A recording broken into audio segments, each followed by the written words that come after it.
Okay, unboxing na tayo nitong Nikon Z5 natin galing kay Brilliant Channel sa Shopee. Ito in-unbox ko na kanina, tinignan ko yung box kung Z5 nga siya. Ayan, Z5 naman siya. In-unbox ko sa office nung kinuha ko sa office. Ayan. Ito in-order ko siya nung June 28 before mag 77 kasi iniwasan ko yung 77 baka minsan magtaas sila ng price. Ayan. Hindi naman tayo nabigo, dumating din siya kaagad before July 7. July 6 ngayon, 77 mamaya. Ang plano natin 77 umorder nito, pero sabi ko baka magtaas din sila ng price. First time kong bumili kay Brilliant Channel sa Shopee. Nakikita ko siya lahat ng add to cart ko na kay 4 piece. Nakabili ako ng 85 kay 4 piece ng yun lang.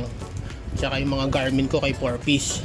Ngayon ito, nagmahal kay 4 piece ng 1,000. Tangito kay Brilliant Channel, siya na lang ang mas mura. Meron pang isa yung si Move PH. Yun, nabili ko naman sa kanya yung una ko binili ng 66 yung Z2F na converter dito para sa F lenses ng Nikon. Ngayon, buksan natin siya ito ngayon. Ito na. Wala sang seal, di katulad nung F2Z na converter, meron siyang seal dito na masisira. Ito nakabukas. Ayan. Then meron siyang ayan, tatanggalin. Ayun. First yung Nikon strap. Mukhang bago na ba? Hindi. Ayan. Tapos yung battery charger,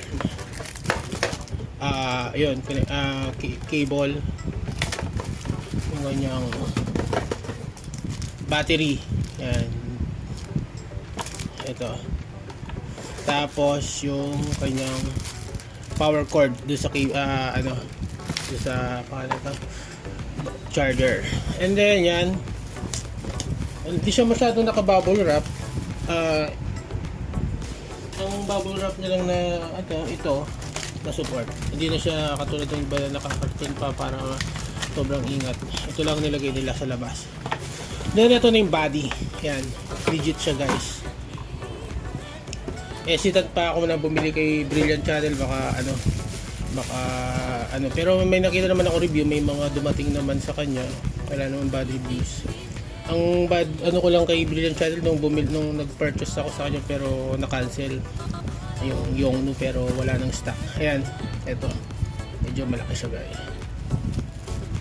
Ayan, isasaksak natin yung battery kung gumagana. Kung may power ba to. And then itetest din natin yung mga natin, pa. Itetest din natin yung mga ayan, saksak na natin. Yan, nag-lock. Tapos yan. On. Kamukha lang ng mga wala siyang power. Need to charge pa. Need to charge. Try natin yung ayan. I-try natin tong baka wala pang charge yung battery. Yung sa D7100 natin kung gagana siya. Kahit mag-power on. Yun, well,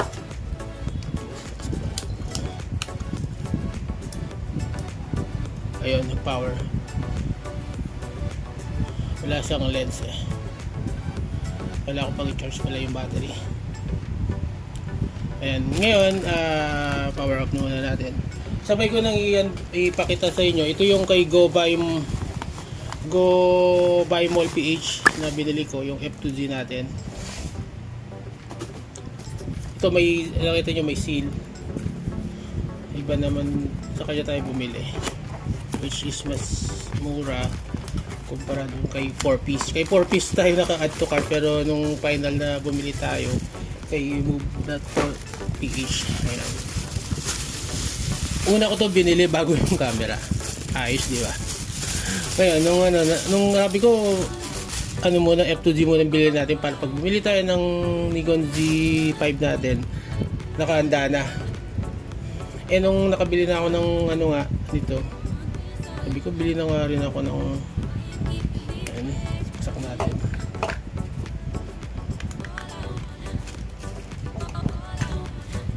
Tapat to yung bot. O yun. Ngayon, try natin yung ano. Meron tayo dito ng 50mm kung gagana. Ito may 50mm tayo. Try natin isaksak.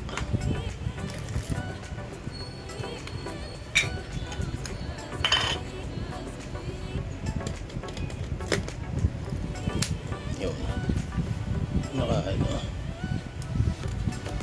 Ayun na. Nakasarado. Ayan. Oo, nagpo-focus. Okay, legit na siya. Pwede natin i-review yung F2Z nya. Pero walang nakasaksak na pangalan yan. Nag-auto-focus siya. Wala pa tayo nakasaksak na memory card. Mamaya lagyan natin. Pop ko muna ha. Yan.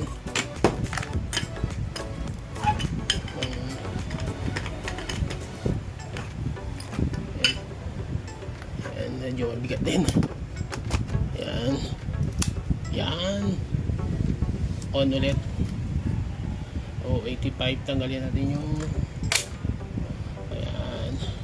Ito focus na siya. Hindi siya.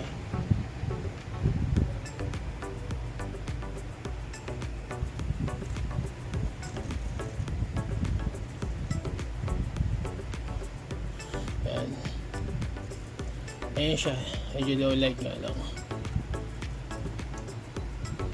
Yeah. Hindi na tayo sumabak sa angat natin. Angat-angat lang yan. Tak, tak, tak. Pwede na.